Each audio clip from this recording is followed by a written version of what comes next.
Alhamdulillah nahmaduhu wa nasta'inuhu wa nastaghfiruh wa na'udzu billahi min shururi anfusina wa min sayyiati a'malina may yahdihillahu fala mudilla lahu wa may yudlil fala hadiya lahu. Asyhadu an la ilaha illallah wahdahu la syarikalah wa asyhadu anna Muhammadan abduhu wa rasuluhu la nabiyya ba'da. Allahumma shalli wa sallim wa barik ala nabiyyina Muhammadin wa ala alihi wa sahbihi ajmain. Fa ya ibadallah usikum wa nafsi bitaqwallah faqad fazal muttaqun. Faqala ta'ala fil Qur'anil 'azim a'udzu billahi minasy syaithanir rajim. Ya ayyuhalladzina amanu idza nudiya lis-sholati min yaumil jumu'ah fas'au ila dzikrillah wa dzarul bai'. Dzalikum khairul lakum in kuntum ta'lamun. Shadaqallahul azim.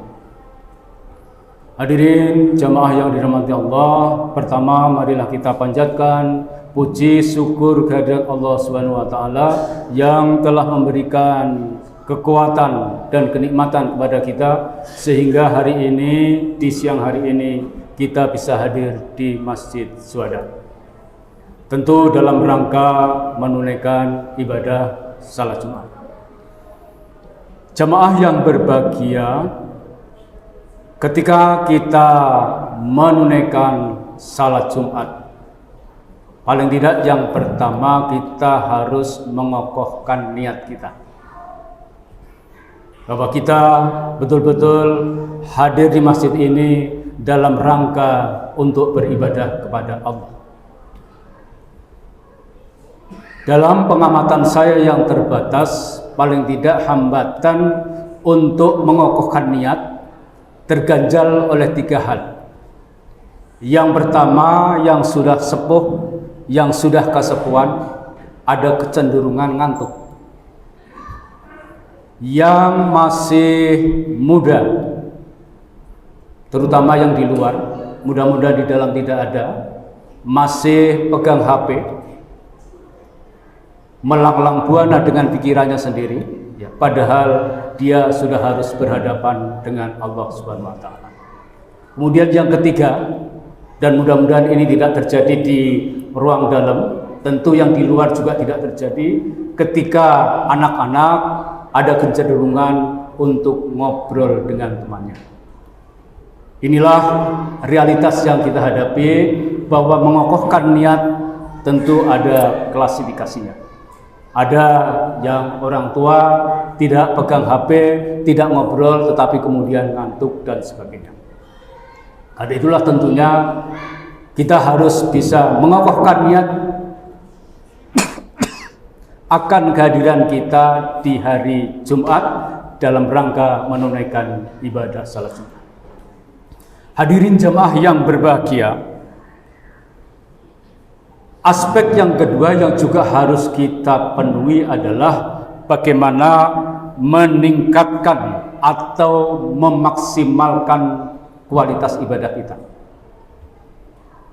Jamaah yang berbahagia, peningkatan kualitas tentu juga harus diimbangi dengan peningkatan kuantitas.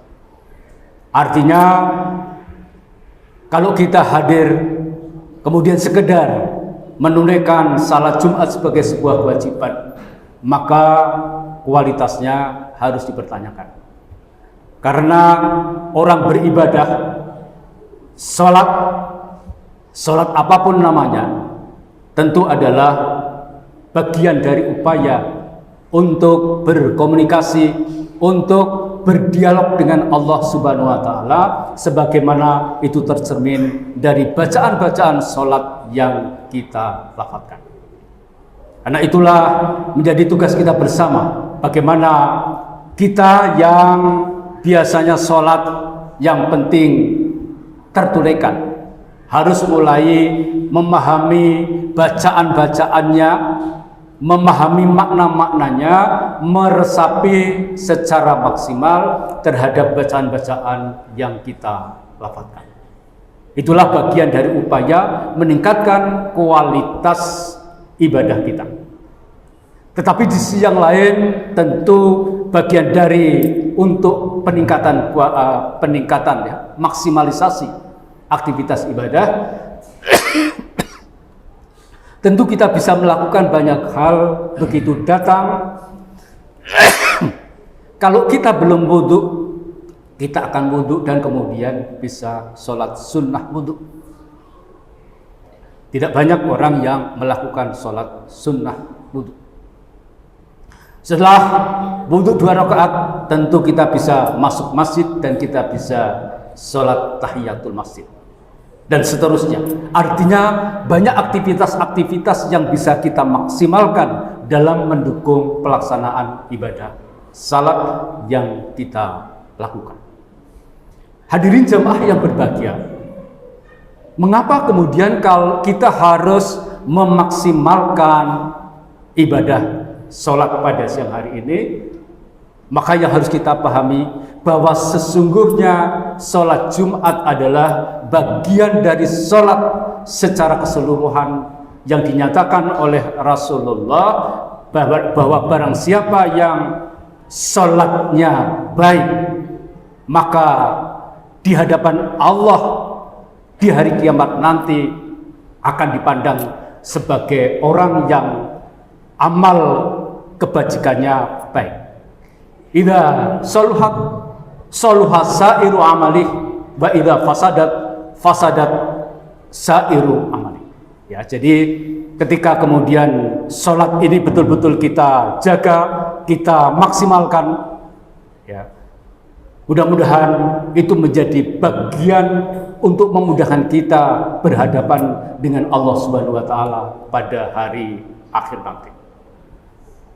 Tetapi sisi yang lain, sholat menjadi tiang agama yang tentu harus kita jaga, kita rawat, kita pupuk agar kemudian kita memang betul-betul bisa menegakkan agama kita.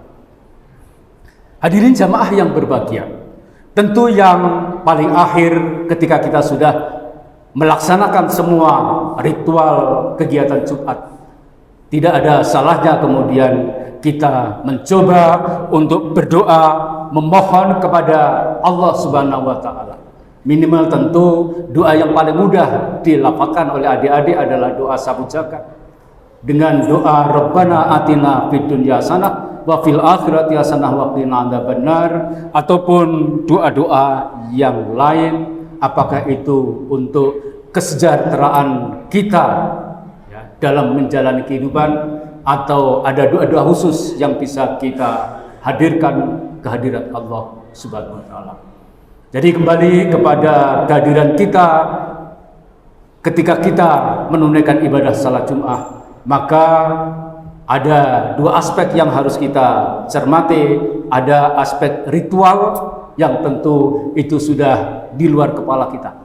Tetapi bagaimana kemudian aspek spiritual ini bisa kita wujudkan di dalam penunaian ibadah salat Jumat yang hanya 2 rakaat ini.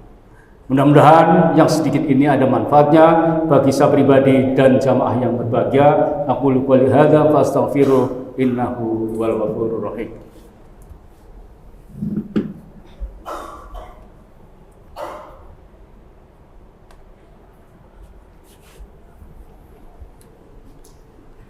Alhamdulillahirabbil alamin, wassalatu wassalamu ala asrofil anbiya'il mursalin Muhammadin wa ala alihi washabihi ajmain. Asyhadu an la ilaha illallah wahdahu la syarikalah wa asyhadu anna Muhammadan abduhu wa rasuluhu la nabiyya ba'dah. Allahumma shalli wa sallim wa barik ala nabiyyina Muhammad wa ala alihi washabihi ajmain. Fa ya ibadallah usikum wa nafsi bittaqwallah faqad fazal muttaqun. Faqala ta'ala fil Qur'anil azim, a'udzu billahi minasy syaithanir rajim. Ya ayyuhalladzina amanu taqullaha haqqa tuqatih wa la tamutunna illa wa antum muslimun. Shadaqallahul azim. Hadirin jamaah yang berbahagia, hari ini kita berada di Jumat penghujung November. Paling tidak ada 2 aktivitas yang perlu kita kenang dalam hubungannya dengan masjid di mana kita menunaikan ibadah salat Jumat.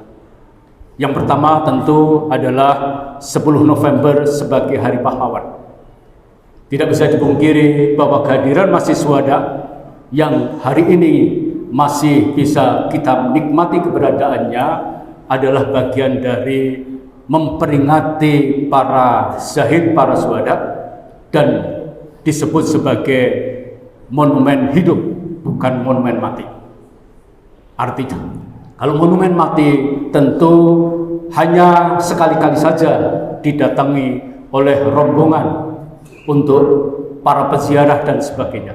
Tetapi ketika Masjid Syuhada adalah menjadi masjid monumen hidup, maka tentu setiap saat didatangi, dihadiri oleh kaum muslimin. Maka tentu ada nilai-nilai kejuangan ketika kemudian lahir Masjid Syuhada ini dan kemudian bisa melakukan aktivitasnya sampai hari ini. Itu yang pertama.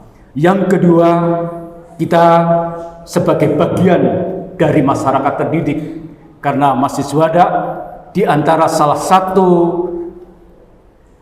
tujuan yang ingin ditumbuh kembangkan adalah melalui pendidikan. Dan kita tahu di bulan ini pula kita mengenal ada pahlawan tanpa tanda jasa, yaitu para guru yang kemudian sudah meluangkan segala waktu dan tenaganya bagi keberhasilan anak-anak didik kita. Maka tentu kita sebagai jamaah harus punya semangat yang sama sebagai pahlawan, sebagai pejuang, sebagai syuhada, orang yang berjuang dan kemudian mati dalam keadaan syahid, mati dalam keadaan dipersaksikan oleh para malaikat, yaitu diantaranya adalah kita secara serius memaksimalkan ibadah-ibadah yang kita lakukan, yang bisa kita lakukan di Masjid Syuhada ini. Tentu bisa di tempat yang lain. Artinya kalau itu bisa kita lakukan, maka mudah-mudahan kita bisa menjadi bagian dari Masjid Syuhada dalam makna yang sesungguhnya, tidak sekedar secara ritual datang kemudian mengantar anak-anaknya ke Masjid Syuhada, tetapi berilah ruang yang cukup luas bagi diri kita untuk lebih memaksimalkan kedekatan kita dengan Allah Subhanahu wa taala, untuk lebih memaksimalkan ketundukan kita kepada Allah Subhanahu wa taala. Innallaha wa malaikatahu yusholluna 'alan nabi ya ayyuhalladzina amanu shallu 'alaihi wa sallimu taslima. Allahumma ighfir lil muslimina wal muslimat wal mu'minina wal mu'minat al ahya'i minhum wal amwat innaka sami'un qaribun mujibud da'wat. Rabbana atina fid dunya hasanah wa fil akhirati hasanah wa qina adzabannar. Rabbana srif 'anna as-su'a bima sita wa ghfasita innaka 'ala ma tasawwur qadir. Rabbana srif 'anna as-su'a bima sita wa ghfasita innaka 'ala ma tasawwur qadir. Allahumma inna nas'aluka min husnil khatimah wa na'udzubika min su'il khatimah wa na'udzubika min fitnatil mahya wal mamat wa min syarri fitnatil masiihid dajjal. Wa sallallahu ala Muhammadin wa ala alihi wa sahbihi wa barik wa sallim walhamdulillahi rabbil alamin wa la dzikrullahi akbar.